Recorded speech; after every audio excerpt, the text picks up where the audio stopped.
Moi, je m'appelle Tania Chevalet, je suis maman de 2 enfants, je suis suisse-canadienne en fait. Je suis d'une famille de Suisses qui a émigré au Canada et moi, je suis revenue en Suisse. Je suis mariée depuis plusieurs années. Je dois avoir 13-14 ans de mariage. Voilà. Dans ma vie, Dieu a guidé beaucoup de choses.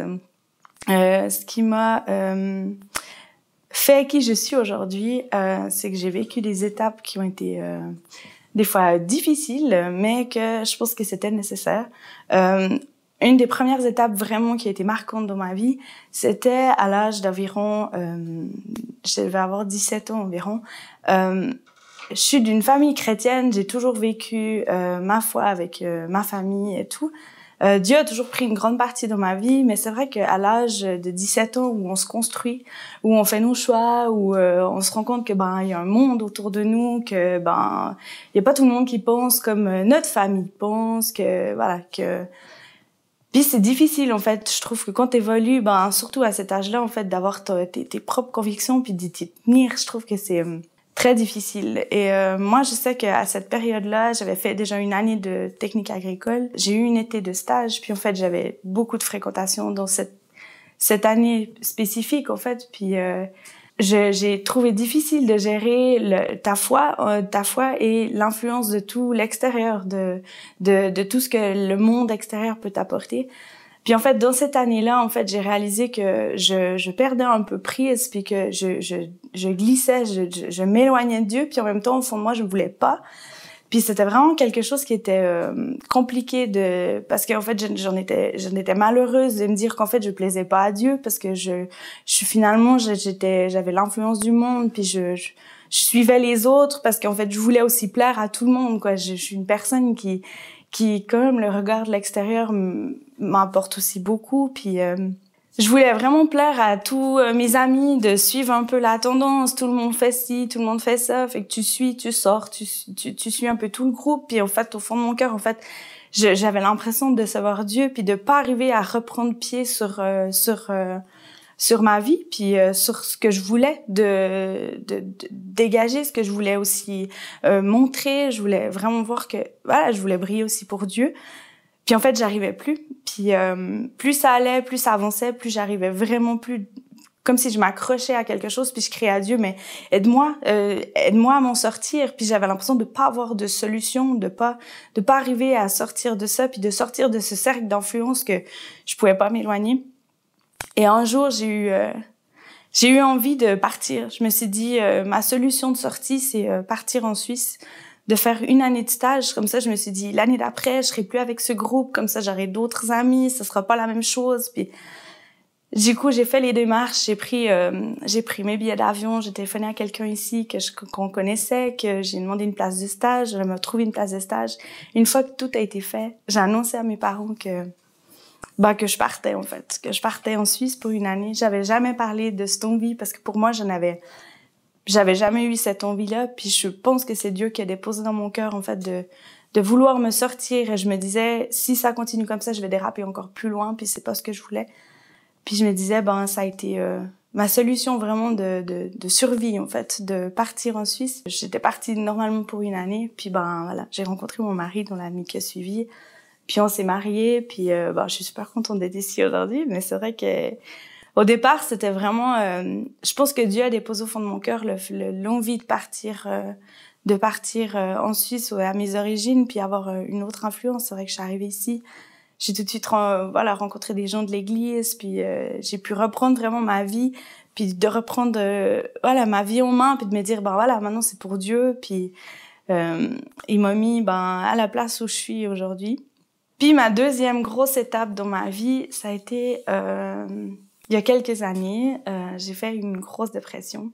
Je pense que ce qui m'a amenée dans ma dépression, c'était l'envie de plaire à tout le monde, de toujours vouloir montrer que en fait j'arrivais à tout. J'étais jeune, j'avais 19, 20 ans, j'ai eu mon fils à 20 ans.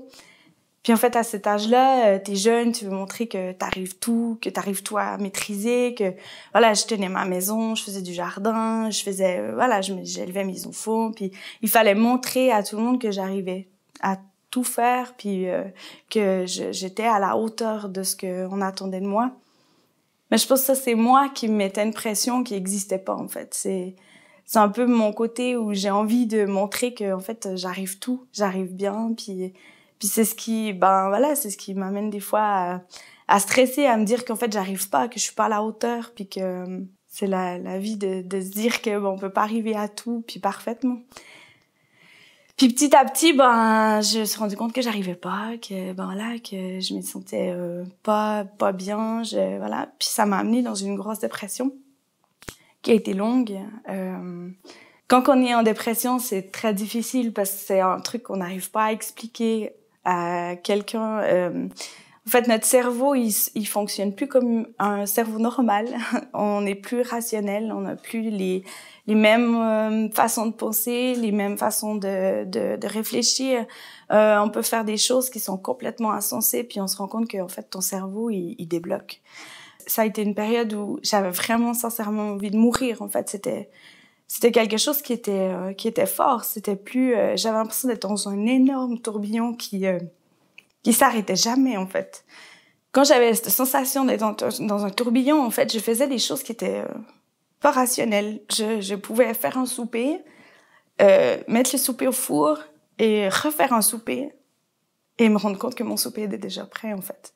Et là, je me disais, je suis en train de perdre la boule, en fait. Je suis en train de perdre pied, puis t'as pas de solution, t'as pas de choses où tu peux récupérer, puis tu t'arrives plus à reprendre pied.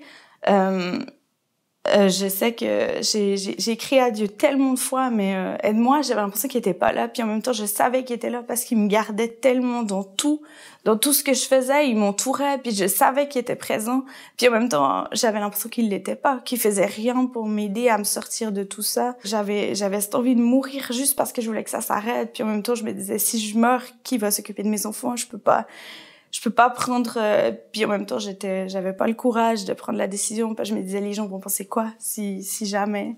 Je prie à Dieu, mais tu pourrais pas faire en sorte que j'aie un accident? Comme ça je me dis personne saurait qu'en fait c'était ma décision, que si j'ai un accident les choses ils s'arrêtent, puis voilà. Ce qui m'a fait sortir de cette dépression en fait, c'est que j'avais quand même beaucoup de gens autour de moi qui priaient, puis je savais que j'avais des gens autour de moi qui priaient, puis le fait de juste savoir que tu pries pour moi, c'était quelque chose qui venait juste, mais j'avais l'impression d'avoir juste la tête qui sortait comme ça de l'eau, puis qui restait juste en dehors et tout. Aujourd'hui, t'es sortie de cette dépression? Oui, aujourd'hui, je suis sortie de ma dépression. Mais par contre, aujourd'hui, je sens que dès que j'ai des périodes qui sont plus stressantes, je sais que je reste quand même plus fragile. Maintenant, en fait, notre cerveau, il garde quand même beaucoup de séquelles. Puis en fait, du moment où il y a une période de stress, on dirait que le cerveau, il se souvient de certains sentiments. Puis en fait, il t'envoie des alarmes. Puis en fait, aujourd'hui, je sais que je dois juste faire attention. En fait, quand j'ai trop de périodes de stress, j'ai pris l'habitude d'aller faire la sieste. 1 demi-heure, mais me suffit juste pour que je garde le cap, puis de tout reposer, en fait. Aujourd'hui, je suis rendue à me dire, tout ce que je fais, je le repose, puis c'est facile à le dire comme ça, puis en même temps, je sais que tous les jours, je recommence à dire, je dois tout poser, en fait. J'ai une journée où je me rends compte que j'ai plein de choses, puis je sais pas comment je vais les faire dans ma journée, puis je me dis, stop, parce que je commence à paniquer, puis là, je me dis, non, stop, Dieu, je sais que tu vas tout régler, puis tu vas tout mettre en place, les choses les unes après les autres, puis tout va se mettre à couler. Puis c'est vrai que quand j'arrive à le faire, mais il y a des jours où je dois me faire violence, puis me dire non, c'est Dieu hier, il a guidé ma journée, il va guider encore ma journée d'aujourd'hui. Puis en fait, je suis toujours étonnée de voir qu'en fait, Dieu a aussi beaucoup d'humour, hein, mais les choses, ils se mettent... C'est drôle, j'ai des choses où ils vont se mettre tout en place dans ma journée, puis en fait, je me rends compte que la journée s'est super bien passée, puis en fait, le matin, je me suis inquiétée pour rien du tout, parce que finalement, il a fait tout en sorte. Il y a des rendez-vous qui se sont annulés, des rendez-vous qui se sont rajoutés, puis finalement, c'était tout du positif, puis tout a coulé, puis sans stress, sans rien, quoi. C'est ce qui fait, c'est ce qui est assez drôle avec Dieu, en fait. Il t'arrive à venir te chercher dans des situations ou de sortir de des situations que pour toi tu te dis celle-là c'est pas, puis que Dieu a réussi à mettre un truc puis te dire non mais t'as vu là, j'étais là, T'as vu, à cette fois-là, j'étais là. Puis c'est vrai que je trouve que moi, chez moi, en tout cas, quand Dieu me montre quelque chose, je le sens, me taper sur l'épaule puis dire, t'as vu, là? Ça, c'était pour toi, en fait. Puis en fait, si on regarde un peu dans le quotidien, ben en fait, Dieu est là tout le temps. Pendant ma dépression, je faisais 1 heure. Je me disais, OK, si je passe cette heure-là, ça va aller. Si je passe cette heure-là, ça va aller. Puis en fait, chaque heure, c'était une victoire. Puis après, ben plus ça avançait, ben, c'était une demi-journée. Je me disais, oh, j'ai survécu à ma demi-journée. C'est fou. Puis chaque pas, c'était de faire les choses les unes après les autres et de prendre chaque pas à la fois, en fait. Fait que les heures en sont venues des demi-journées, des journées, des semaines, des mois. Puis finalement, les mois sont devenus des années. Puis de me dire, purée, maintenant, j'ai passé à travers tout ça, puis ça fait autant d'années que c'est derrière moi. Pour tout, Dieu est présent, puis il te le fait savoir à sa façon, en fait. Suffit de l'écouter. Par contre, j'ai obligé de tout le temps me dire, tu te souviens? Je t'ai sorti quand même une grosse dépression. Tu te souviens tout ce que j'ai fait dans ton couple? Tu te souviens tout ce que j'ai fait dans ta vie? Puis en fait, j'ai besoin de me dire chaque fois, ah oui, c'est vrai que cette période-là, j'ai eu ça. Ou, ah oui, cette fois-là, il m'a parlé. Et il a posé des choses précises, mais des fois, c'est assez impressionnant de voir qu'en fait, il t'a semé quelque chose et que des années après, en fait, t'as un flash, t'es en train de faire quelque chose et t'as un flash et t'on te dit, t'as vu, en fait, ça, j'avais semé dans ton cœur. Mais ça fait des années, en fait. Puis tu te souviens? Puis c'est vrai qu'il y a plein de choses comme ça que Dieu sème, puis en fait, il faut juste apprendre à les regarder. Puis je pense que c'est important de voir aussi par où t'es passé, puis qu'est-ce qu'il a fait dans ta vie pour que tu te souviennes, que tu te rendes compte qu'en fait, oui, je suis proche de Dieu, puis je l'écoute tous les jours, en fait. Puis on a l'impression que notre foi, on la vit un peu... Puis en fait, si tu te rends compte les fois où tu l'as obéi pour des petits détails, ben c'est assez impressionnant.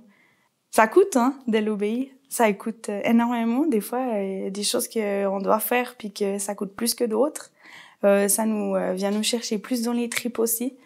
Puis, mais une fois que c'est fait, je trouve que c'est la satisfaction d'avoir fait plaisir à Dieu aussi. Ça vient te ramener beaucoup de joie. Je sais pas, j'arrive pas à expliquer ce que ça vient faire, mais... Merci beaucoup.